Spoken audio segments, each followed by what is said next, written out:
To start using your quick connects, simply grab your water blaster gun and attach the female coupler to the gun. Remove the shroud, apply 4 to 5 turns of thread tape in a clockwise direction.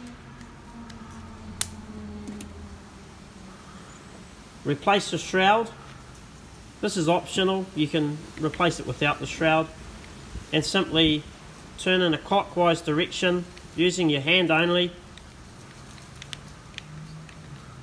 to the outlet part of the gun, and then that's done. Now, to place the male plug onto the end of your wash lance, so it looks like this one here, you simply thread tape the end of the wash lance,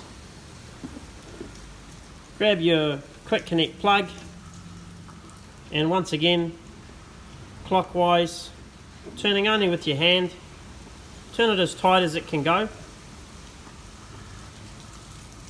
If you don't want to use thread tape, you can also use Loctite,